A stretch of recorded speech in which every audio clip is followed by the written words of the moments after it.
अखेर त्याच्या हृदयातील शोकाने पिळवटलेल्या व्यथेचे उद्गार मुखावाटे बाहेर पडले. माझ्या बाळाने ज्यांचा सुकुमार पुत्र श्रावण मारला गेला, त्या श्रावणाच्या वृद्ध अंध माता पित्यांनी दिलेला शाप आज खरा ठरला. हे राजा, तूही आमच्याप्रमाणेच पुत्र वियोगाने व्याकुळ होऊन देह ठेवशील.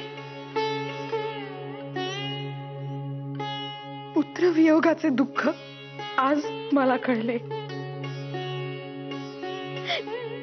श्रावण बाळा, मला क्षमा कर. हे श्रीरामा,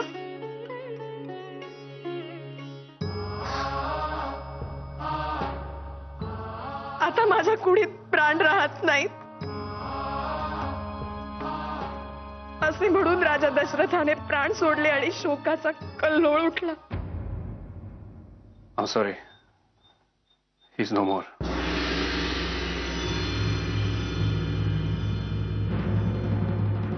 काय तरी बाबा, डॉक्टर काय म्हणाले? बाळापणजी, भाऊसाहेब आपल्याला सोडून गेले.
भाऊसाहेब थट्टा करता करता खरंच गेले.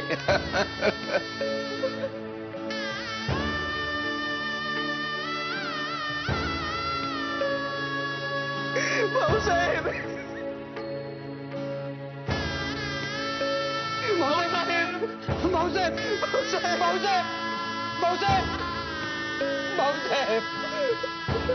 भाऊसाहेब.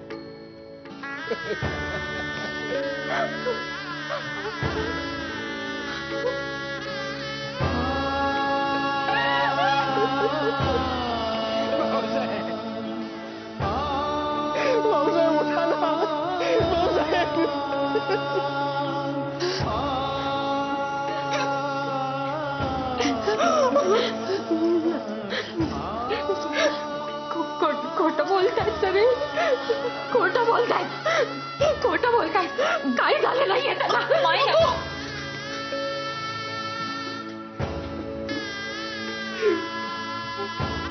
माई, भाऊसाहेब,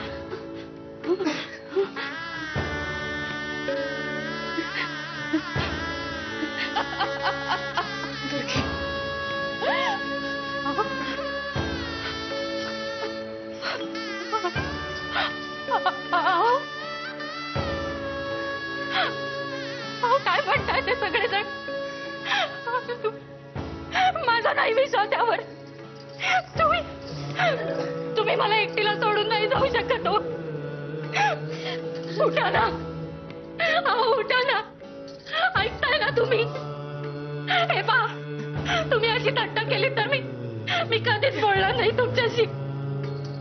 उठा ना.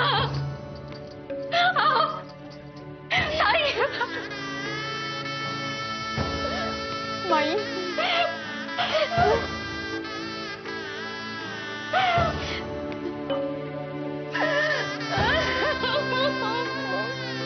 भाऊसाहेब,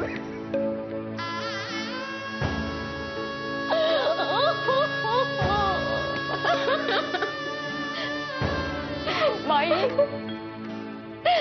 माई, ताई, ताई, ताई सांगा ना. माई, माई.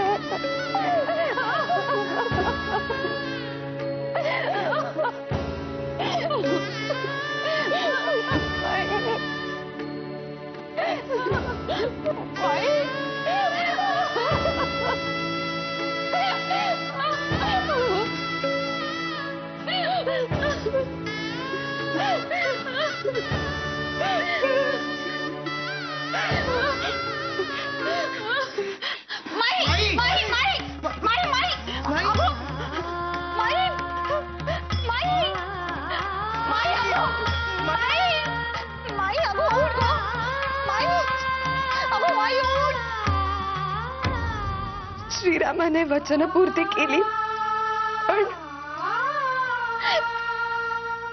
पिता गमावला.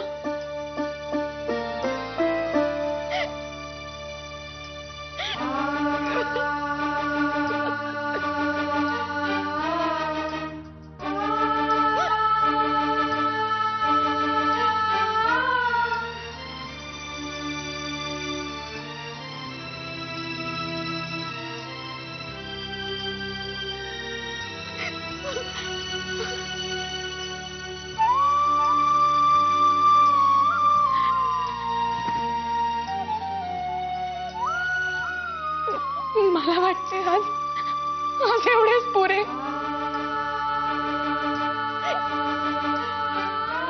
रमाबाई, रमाबाई, अहो रमाबाई, काय झालंय? रमाबाई, मला असे वाटते त्यांचे मामांजी अत्यवस्था असल्यामुळे त्यांना त्यांच्या भावना आवरल्या नसाव्यात.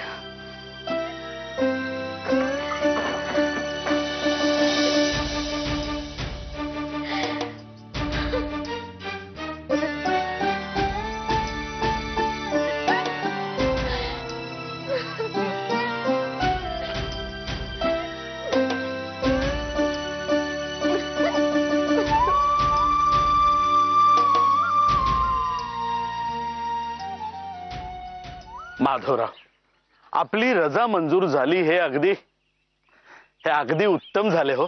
होय, आता आम्ही उद्याच कोल्हापूरसाठी निघतो आहोत. होय, आता जे जाऊ ते भाऊसाहेबांना खडखडीत बरे करून पुण्यासच घेऊन येऊ, म्हणजे सतत आमच्या नजरेसमोर राहतील.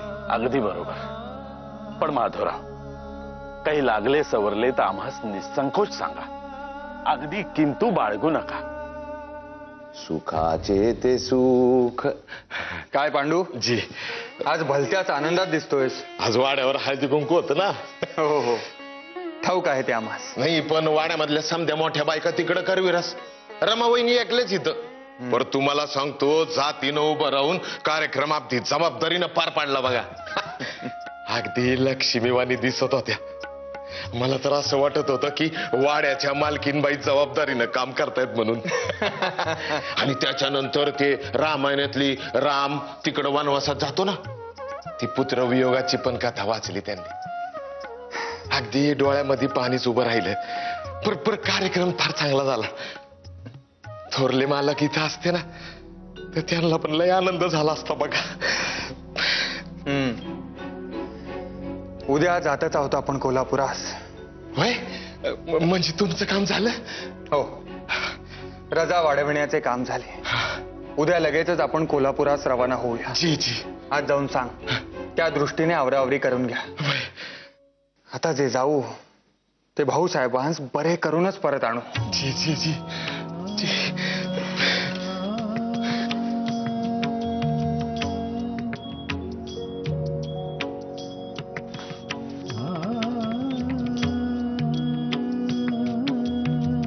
रमाबाई, रमाबाई,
जय जय राम कृष्ण अरे पांडू जी पाणी लावायला घे. हा पण रमावहिनी स्वयंपाक घरात नाहीयेत. काय झालं मालक? बाई साहेबांची लिखाणात तंद्री लागली आहे. बर. तेव्हा त्यांना हाक मारून त्यांची तंद्री मोडू नकोस. नाही नाही जी. सोमण काकूंना सांग पाणी लावायला. जी आम्ही आलोच हातपाय धुवून. जी. अरे वा वा वा वा वा. म्हणजे रमावहिनी साहेब राव बहादुरीन होणार म्हणायच्या. वा वा वा. चला पंढरीशी जाऊ.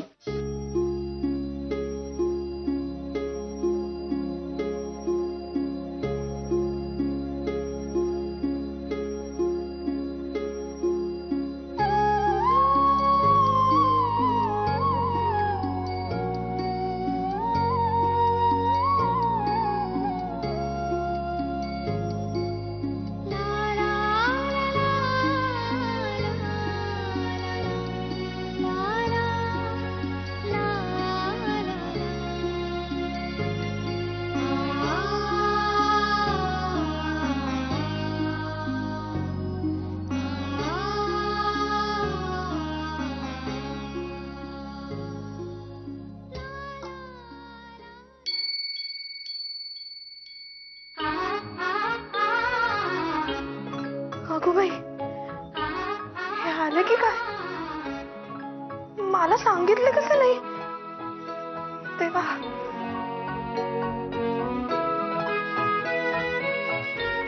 सोमण काकू,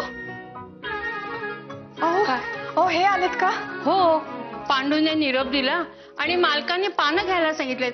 तयारी केली आणि तुम्हालाच बोलवायला निघाले होते. अगोबाई, अहो हे असे कसे झाले माझ्याकडून? चुकलेच माझे. अहो पण अगोबाई, बसला तरी आपण? माझे चुकले असे कसे झाले माझ्याकडून? कधी येणे झाले अगदी कळले नाही.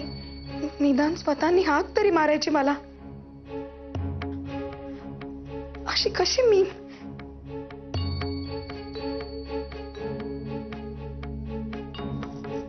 काय वाढू? सोमण काकू, आज कोणीतरी स्वतःच्याच कामात इतके गुंग झाले होते की कोण आले कोण गेले याचे भानही नव्हते. अजूनही तीच तंद्री असेल तर त्यापेक्षा तुम्हीच वाढा आज आम्हास. अहो म्हटले ना, चुकले माझे, खरेच चुकले. मी क्षमा मागते तुमची, पण असा अबोला धरू नका. मी हे बघा, तुम्ही द्याल ती शिक्षा भोगायला मी तयार आहे. मी हात जोडते, हवे तर पाय हो पड. रमाबाई, अहो काय करताय? साधी थट्टाही कळेनाशी झाली का तुम्हाला? सोमण काकू, या तुम्ही. रमाबाई आहे त्या पाहतील. रमाबाई, बसा. अहो बसा. हे पहा, एवढी क्षमा मागण्याइतके काहीही चुकीचे घडले नाही तुमच्या हातून. उलट काहीतरी लिहिण्यात तुमचे भान हरपलेले होते हे पाहून आम्हास अतिशय आनंद झाला. अशी समाधी अवस्थाच माणसाला त्याच्या ध्येयापर्यंत नेते. बरे, कसले एवढे लिखाण चालले होते कळेल का आम्हास? हो रमाबाई, एवढा संकोच करू नका, सांगा आम्हास. तसे काही फारसे महत्वाचे नाही, असेच आपले वाटले म्हणून. हो महत्वाचे नाही मग सांगून टाका की, त्यात काय एवढे मोठेसे?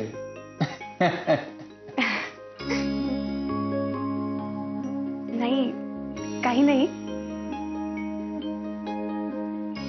सांगू का? हो सांगा. मी तुम्हाला रोज पाहते रोजनिशी लिहिताना.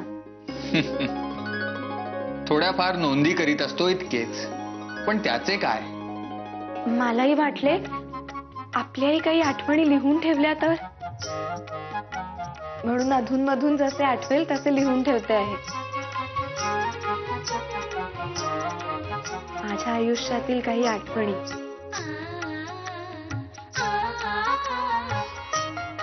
अरे वा, हे तर फारच इंटरेस्टिंग आहे. लिहित जा. असेच लिहित जा. आणि रमाबाई, तुम्ही मोठ्या झालात म्हणजे आपण हे सारे पुस्तक रूपात छापून आणू. ईश, आपल्या खासगी आठवणी अशा जगासमोर आणायच्या? छे छे, काहीतरीच काय. आणि मी काही कोणी मोठी साहित्यिका नाही. मी आपली माझ्या पुरती लिहिते इतकेच. काही का असे ना, लिहिण्याचा सराव होतो ना, झाले तर मग.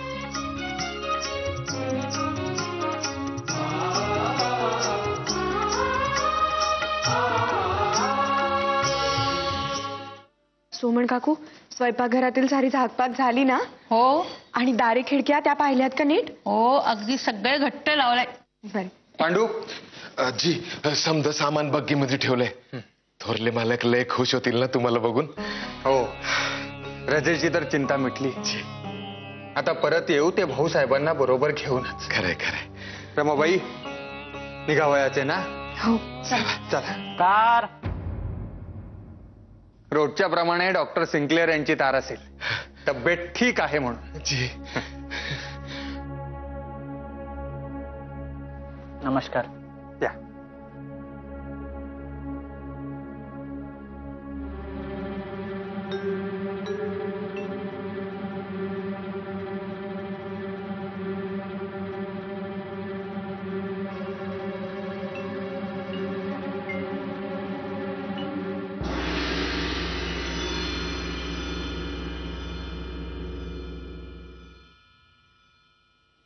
अहो,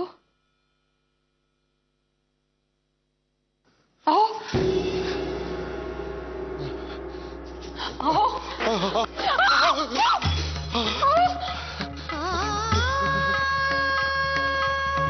अहो, काय झालंय? धाकले मालक, धाकले मालक. भाऊसाहेब आपल्याला सोडून गेले.